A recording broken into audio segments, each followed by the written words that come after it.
श्री कृष्ण कहते हैं कि पूरी जिंदगी सबका ख्याल रखने वाली माँ और उस माँ का ध्यान रखने वाले बच्चों का रिश्ता इस दुनिया का सबसे खूबसूरत बंधन है। बेटे के लिए माँ सिर्फ माँ ही नहीं बल्कि एक दोस्त भी होती है जिससे वो अपने जीवन की उलझनों को साझा करता है।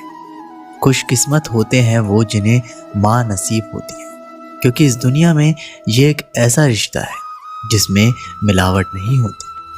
जिंदगी में एक माँ की जगह कोई भी नहीं ले सकती। माँ अपने बच्चों से ना सिर्फ निस्वार्थ भाव से प्रेम करती बल्कि ना सिर्फ अपने बच्चों को जिंदगी जीना भी सिखाती, उन्हें रिश्तों की अहमियत बताती, अपनों से बड़ों का सम्मान करना सिखाती है, दूसरों से प्रेम करना, अनुशासित रहना समेत दूसरों की मदद करना भी सिखाती।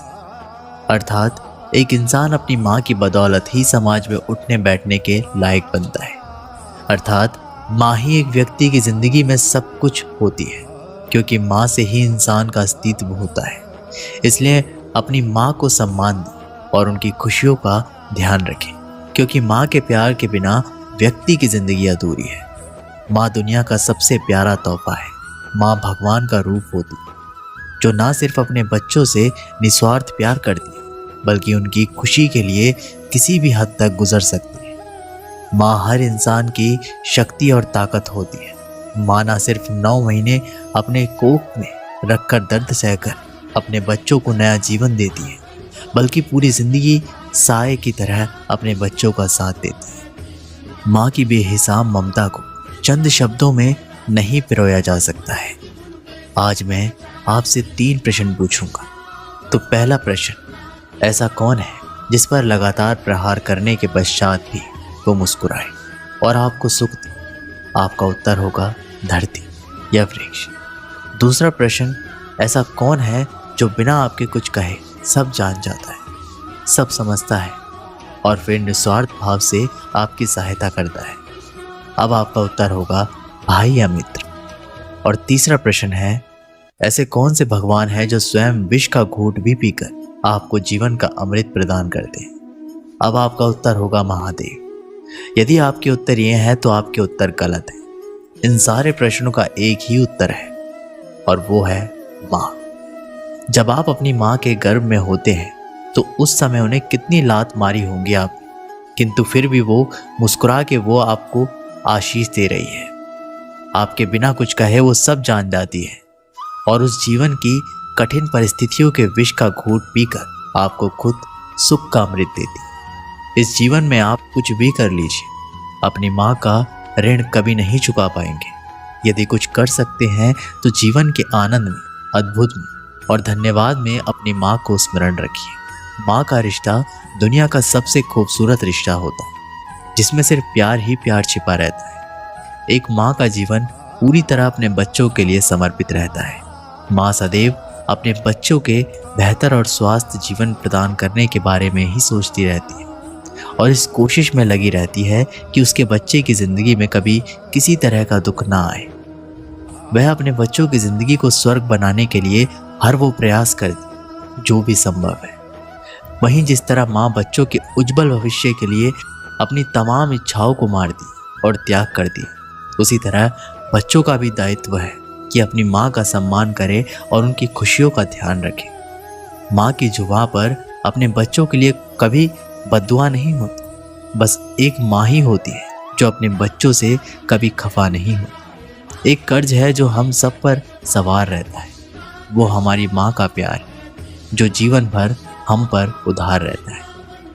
हमने तो अपनी माँ की हंसी को देखकर समझ लिया कि हमारी भी किस्मत बुलंद। एक माँ की दुआ है इस संसार की सबसे बड़ी दौलत हुई। जो समझ गया वो रईस बन जाता है और जो नहीं समझा वो फकीर रह जाता है। माँ से छोटा शब्द इस संसार में कोई और नहीं और इस शब्द से बड़ा अर्थ और किसी शब्द का नहीं। एक अच्छी माँ हर संतान के पास होती, पर ज़रूरी नहीं कि एक अच्छी संतान हर माँ के पास हो। जब इस संसार में प्यार को निराकार से साकार होने का मन हुआ, तब जाकर इस धरती पर माँ का सर्जन। एक माँ की ममता वह सुरीला संगीत है जो हर किसी के दिल में उतर जाता है। माँ चाहे कितनी भी अनपढ़ हो, पर अपने बच्चों के जीवन के सबसे महत्वपूर्ण ज्ञान माँ से ही मिलता है। माँ का अपने बच्चों के लिए त्याग और उनके लिए अपना प्यार की तुलना किसी से भी नहीं की जा सकती। हर बच्चे की पहली गुरु उसकी माँ ही होती है, और माँ जो शिक्षा देती है वह जीवन भर उस बच्चे का साथ देती। माँ वो होती है जो परिवार में किसी की भी जगह ले सकती, पर पूरे परिवार में कोई नहीं होता ऐसा जो माँ की जगह ले ले। जब एक रोटी के 4 टुकड़े होते हैं और खाने वाले 5 लोग होते हैं, तो एक माँ ही होती है जो झट से कह देती है कि मुझे भूख नहीं है। इस संसार में सब चीज़ बिकाऊ, फिर माँ की ममता ही एक ऐसा आशीर्वाद है जिसे कोई नहीं बेच सकता। बहुत देखे हैं हमने ज़माने में प्यार मोहब्बत में जान लुटाने वाले। कभी अपनी माँ से भी जाकर पूछना कि कितनी मुश्किलों से तुझे पाला है उसने रातों में उठ के। इस संसार में हर जगह ईश्वर का पहुंचना मुमकिन नहीं था, इसलिए उन्होंने माँ की रचना की। श्री कृष्ण कहते हैं कि इस पूरे संसार में सिर्फ माँ ही एक ऐसी होती है जो किसी भी हाल में जान लेती है कि उसके बच्चों की आंखें सोने से लाल हुई है कि रोने से। इस पूरे संसार में सिर्फ माँ बाप ही है जो अपने बच्चों से सच्चा प्यार करते और उन्हें प्यार दे सकते हैं। बाकी पूरा संसार सिर्फ दिखावा ही करता है। ज़रा सा समय निकालकर अपनी माँ को भी देखकर मुस्कुरा भी लिया कर। क्या पता तुम्हारी किस्मत में तीर्थ जाना ही ना लिखा हो। इस संसार में सिर्फ एक माँ ही है जो उस चट्टान की तरह होती है जो अपनी संतान पर आने वाले हर मुश्किल से पहले उससे टकराती। नाम कई सारे हैं पर उन सब का मतलब एक ही होता है। कोई राम कहकर बुलाता है तो कोई अल्लाह, तो कोई माँ कहकर बुलाता है। इस पूरी दुनिया की सारी दौलत सिर्फ मिट्टी है, उस 1 रुपए के सामने जो हर रोज़ हमारी माँ हमें स्कूल जाने से पहले देती। हर वो घर जहाँ माँ रहती है, उस घर की हर खुशियाँ बरकरार रहती। दुनिया क्या सिखाए कि हमें प्यार करने का तरीका, हम तो वो हैं जिसने अपनी माँ के हाथों के एक हाथ से रोटी खाई है और दूसरे हाथ से थप्पड़। माँ मुझे अकेला कभी नहीं छोड़ती, मुझे कभी भी अकेला महसूस होने नहीं देती है। अगर मैं कभी भी परेशानी में होता हूँ तो मेरे बिना बताए माँ को सब कुछ पता चल जाता है। वह मेरे लिए सुबह का नाश्ता बनाती है, दिन भर के सारे काम करती है, रात को सुलाने तक का काम मेरी माँ ही करती है। मेरी माँ का रूप एक फरिश्ते का रूप है जो हर समय हर पल मेरे साथ रहता है।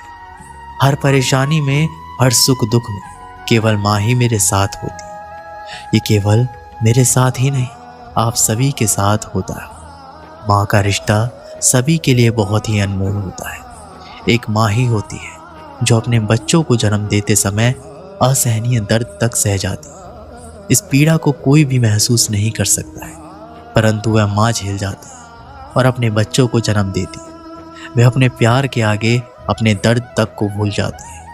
माँ केवल हमारा पालन पोषण ही नहीं करती, बल्कि हमारे जीवन की सबसे पहली शिक्षक और सबसे अच्छी दोस्त माँ ही होती है। अगर आप किसी भी परेशानी में होते हैं तो सबसे पहले अगर आप माँ से बात करते हैं तो आपको सभी प्रकार के निवारण मिल जाते हैं। अगर हम बीमार हो जाते हैं तो सबसे ज़्यादा ध्यान हमारी माँ ही रखती है। वह पूरी रात जागकर हमारा ख्याल रखती है, हमारी चिंता करती है और यही उम्मीद करती है कि हम जल्दी से जल्दी ठीक हो जाए।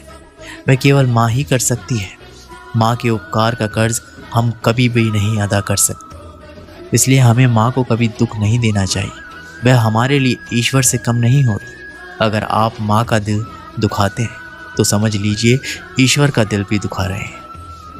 माँ ना होती तो हम ना होते। माँ के बिना हम अपने जीवन की कल्पना भी नहीं कर सकते। मैं शुक्रगुजार हूँ उस माँ का जिस माँ ने मुझे इस दुनिया में लेकर आने का कष्ट उठाया। एक माँ इस दुनिया में हर चीज़ का मोह त्याग कर सिर्फ और सिर्फ अपने बच्चे से सबसे ज़्यादा प्यार करती। वो अपने बच्चे के लिए हर मुसीबत से लड़ना जानती। वो माँ जो कभी घर से बाहर भी नहीं जाती, जो किसी से फालतू मतलब नहीं रखती, जो कम बोलती, जो डरी सहमी सी रहती। वो माँ भी अपने बच्चे के ऊपर आती आँच को देखकर कुछ भी कर गुजरने को तैयार हो जाती है। माँ पूरी जिंदगी अपने परिवार और अपने बच्चों के ऊपर अपना जीवन समर्पित कर देती है, अपने पति के सम्मान के लिए झुकती है, अपने बच्चों में आदर्श और गुण इकट्ठा करने के लिए खुद का बलिदान करती है। ऐसी होती है माँ। अगर आप मंदिर जाते हैं, मस्जिद जाते हैं और माँ बाप की नहीं सुनते, तो आप मंदिर और मस्जिद सिर्फ ढोंग करने जाते हैं। पूजना है तो उसे पूजो जिसने 9 महीने अपनी कोख में रखकर हमें पाला है, जिसने 20 हड्डियों के टूटने जितना दर्द सहकर हमें जन्म दिया है, जिसने अपने शरीर का ना देखकर हमारे तन को संवारा है। उस माँ के हाथों में जादू। जब वो सर पर हाथ फेरती है तो लगता है भगवान उस आसमान से उतरकर सिर्फ मेरे लिए सर पर हाथ फेर कर मुझे आशीर्वाद देने आया है। मेरे भगवान हैं मेरे माँ बाप। मैं बहुत खुशनसीब हूँ कि मेरे माँ और बाप हैं। मैं अपनी माँ से लड़ता भी हूँ, झगड़ता भी हूँ, लेकिन जितना मैं अपनी माँ से प्यार करता हूँ, इतना मैं किसी और से प्यार ना तो करता हूँ और ना ही कभी कर पाऊँगा, क्योंकि मेरी माँ मेरे लिए सबसे स्पेशल है। वो मेरी ज़िंदगी के हर कदम पर मेरे साथ रही है। एग्ज़ाम मेरे होते हैं, पढ़ता भी मैं हूँ, लेकिन मेरी माँ मेरे सर पर बैठी रहती और देखती है कि पढ़ रहा है या नहीं। मैं कभी ये नहीं समझता कि मेरी माँ मुझ पे नज़र रख रही है। वो बस ये कहती है मैं गलत ना चलूँ, सिर्फ़ और सिर्फ अपने सपना और अपनी माँ का सपना पूरा करने के लिए कदम बढ़ाते जाओ। हमारे भारत देश में अलग अलग भाषाएं, अलग अलग लोग, लेकिन सब अपनी जननी को माँ ही कहते हैं। अलग अलग भाषा होने के बाद भी माँ को माँ ही पुकारा जाता है। हमारी माँ ही हमारे अस्तित्व का निर्माण करती है। हमारी माँ ही हमें एक आदर्श व्यक्ति बनाती है। वह हमारे आत्मविश्वास को भी घटने नहीं देती और हमें प्रेरित ही करती है ताकि हम आगे बढ़ते रहें, कभी रुके ना।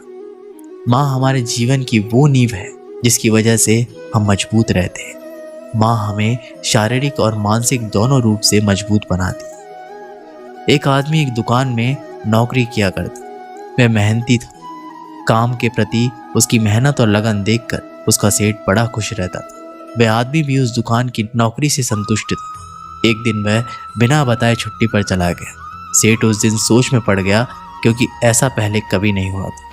वह सोचने लगा कि ऐसा क्या बात हो गई कि ये छुट्टी पर चला गया और मुझे बताया तक नहीं। कहीं उसे पैसों की तंगी तो नहीं हो गई है। ये विचार दिमाग में आते ही सेठ ने उसकी पगार बढ़ा देने का निर्णय ले लिया। अगले दिन वह आदमी वापस काम पर आ गया। सेठ ने उसे अपने पास बुलाया और उसे बताया कि मैंने तुम्हारा वेतन बढ़ा दिया है। अगले महीने की 1 तारीख को उस आदमी को बढ़ी हुई पगार मिली। उसने पगार ली, लेकिन कोई प्रतिक्रिया नहीं दी। ना उसने सेठ को धन्यवाद दिया, ना ही वह बहुत खुश हुआ। वह रोज की तरह काम करता रहा। पगार बढ़ा देने के बाद सेठ निश्चिंत था कि अब वह आदमी और मेहनत से काम करेगा। कुछ महीनों के बाद वह आदमी एक बार फिर से बिना बताए छुट्टी पर चला गया। इस बार सेठ को बहुत गुस्सा आया कि ये कैसा लापरवाह आदमी है। एक तो मैंने इसकी पगार बढ़ा दी, उसके बाद भी इसे जिम्मेदारी का एहसास नहीं है। फिर से बिना मुझे बताए इसने छुट्टी मार ली। अगले दिन वह आदमी काम पर आ गया। सेठ ने पहले ही तय कर लिया था कि अब वह उसकी पगार घटा देगा। उसने उसे बुलाकर बता दिया कि अगले महीने से उसे वही पगार मिलेगी जो उसे पहले मिलती। अगले महीने उस आदमी को घटी हुई पगार मिली, लेकिन इस बार भी उसने कोई प्रतिक्रिया नहीं दी। वह दुखी नहीं हुआ, बस अपने काम में लगा रहा। ये देख सेठ हैरान हो। उसने उसे बुलाकर पूछा, क्या बात है? जब मैंने तुम्हारी पगार बढ़ा दी तब तुम खुश नहीं हुए, और अब मैंने तुम्हारी पगार घटा दी तब तुम दुखी भी नहीं हुए। आखिर बात क्या है? आदमी बोला, सेठ जी, जब मैं पहली बार काम पर नहीं आया था, उस दिन मेरे बेटे का जन्म हुआ था। उस समय जब आपने मेरी पगार बढ़ाई तो मैंने सोचा कि जो अतिरिक्त पैसा मुझे मिला है वो उस बच्चे के हिस्से का है, इसलिए मैं ज़्यादा खुश नहीं हूँ। जब मैंने दूसरी बार काम पर नहीं है तब मेरी माँ का देहांत हो गया था। उस समय जब आपने मेरी पगार घटा दी तो मैंने सोचा कि मेरी माँ अपना हिस्सा लेकर चली गई है, इसलिए पैसा घटने पर मैं दुखी और परेशान नहीं हुआ। ये बात सुनकर सेठ बहुत खुश हुआ और उसने उस आदमी को गले से लगा लिया। दोस्तों, इस कहानी से हमें सीख मिलती है कि ज़िंदगी कभी एक सी नहीं रहती है। उतार चढ़ाव तो ज़िंदगी का हिस्सा है। जब तक जिंदगी है अच्छा वक्त भी आएगा और बुरा वक्त भी, इसलिए वक्त चाहे जैसा भी हो उसे पार कर ले। जिंदगी के दबाव में आना बंद कर हर हाल में खुश रहना सीखें। दोस्तों, ये वीडियो यहीं पर समाप्त होती है। आशा करते हैं कि आपने इस वीडियो से बहुत कुछ सीखा होगा। मिलते एक नई वीडियो के माध्यम से, तब तक के लिए अपना ख्याल रखिएगा। बहुत बहुत धन्यवाद। जय श्री कृष्ण।